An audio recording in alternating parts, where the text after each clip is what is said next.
On today's podcast episode, we're going to actually wrestle through a question that was submitted to us because of the current sermon series that we're in. We're in a sermon series called Community. We're learning about what it looks like to be the church that Jesus established and started in Acts chapter 2. So the question is this: are smaller churches more equipped for genuine community than larger ones? And the heart behind this question that was asked was really more of God has been growing our church from a small one. We're kind of a medium size growing towards a bigger, large church now. Are we going to be missing out on community? Is it harder to do? Like we don't want to, if we're supposed to be intentional with community, which is the sermon series we're in, how does that look as we get bigger? Yeah, because we are right now, over the last decade, we've doubled, nearly tripled in size now over where we started at 10 years ago. So are we more equipped or less equipped as a larger or smaller church? The answer is no. Neither one is, right? When we were smaller, at least, it was easier. But we weren't more equipped for community. It was just easier to accidentally have community. The organic and the organized side of things, when it's organic gathering, people just hanging out and this happening here, the organic happens naturally. But when the organics happen naturally in a church that's 3 times the size, it feels as though it's not happening maybe. And so we have to be more intentional in the organized. So I don't know if either one is more or less equipped. I think as you grow larger, you have to be more intentional though.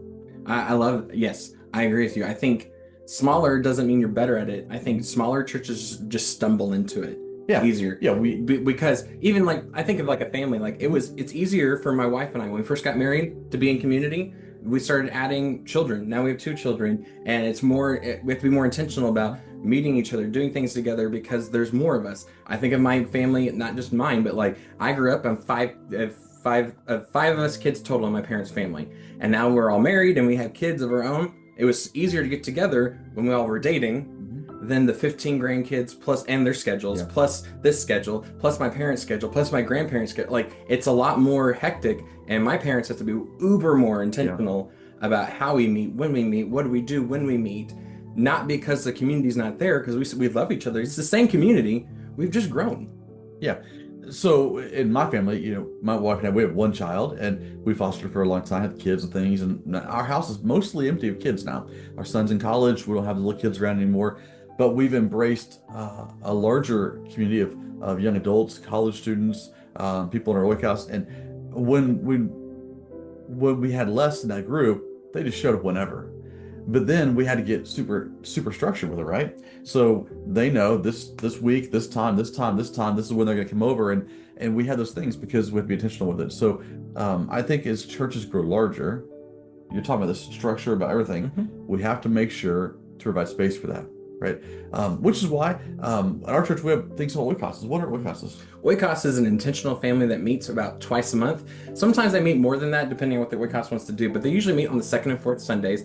And it's a smaller gathering and a smaller expression of our bigger, large church gathering. At the time we film this, we're about 450 people in church size, but our Oikoses range from about 10 people to about 30 people, depending on what Oikos. And it's a lot easier to be intentional in people's lives that way. But that's been part of the process of helping our bigger growing church feel smaller, is that when you are in a smaller community, it's easier to be known, seen, heard, and also it's easier to have those people take care of your needs because it's easier to keep in contact with each other.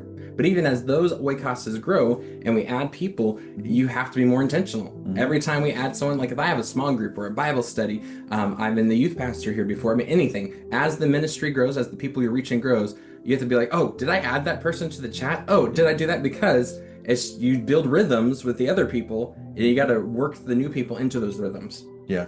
We have to always be open and inviting people into the rhythms.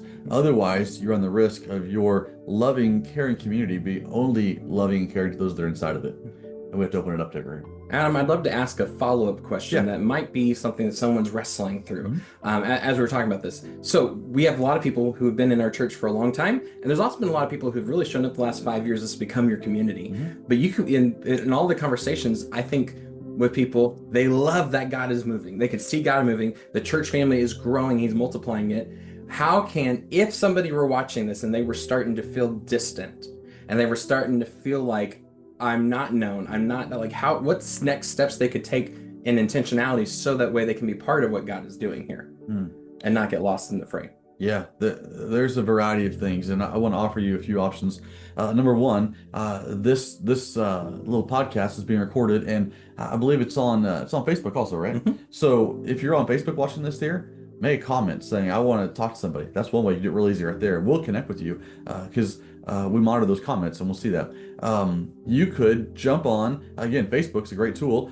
Find our church, Connect Christian Church. We have kill pages, Carlos campus or North Heights campus. You can find that, and you can just say, "Hey, I want to be a part of a group." We can respond through message that way. You can email me, Adam at goconnect.church, and we'll help you be part of the things.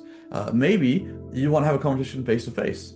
So on a Saturday night gathering or a Sunday morning worship gathering, go to the next steps table and walk up and say, "Hey, how can I get into a group like that?" Maybe you don't want the face-to-face talk, but you want to grab something. Swing by the little welcome center area and grab a little card about Oikoses, and we have a variety of ways to do this. Maybe you have a friend in the church. Maybe you come with a friend. Ask your friend, "Where do you go?" And then go where they go. Yeah. And if they don't, say, "Can we go find one together and go join it?" However you do, though, we want you to enter into community. One more way that I want to throw out there, our church has been transitioning from our old app to our new app. You can get it on the Church Center app and then look for Connect Christian Church. And on the app, you can find actually different groups, Sunday school groups. You can find Oikos groups, other Wednesday night groups. And we're going to be flushing those out and making more because there's more things depending on your age stage that are meeting. Those are actually open. You can go through and look for what's a group that I can join and be a part of. We want you to be known because as God grows our family, you have to help us. It can't just be us.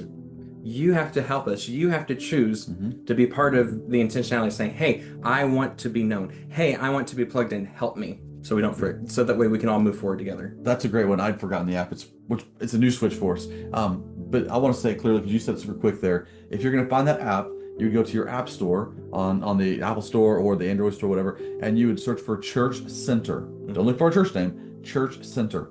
And it's a little picture of a house, church there. Download that, and then inside of that, you'd put in Connect Christian Church and find us there in the middle of it.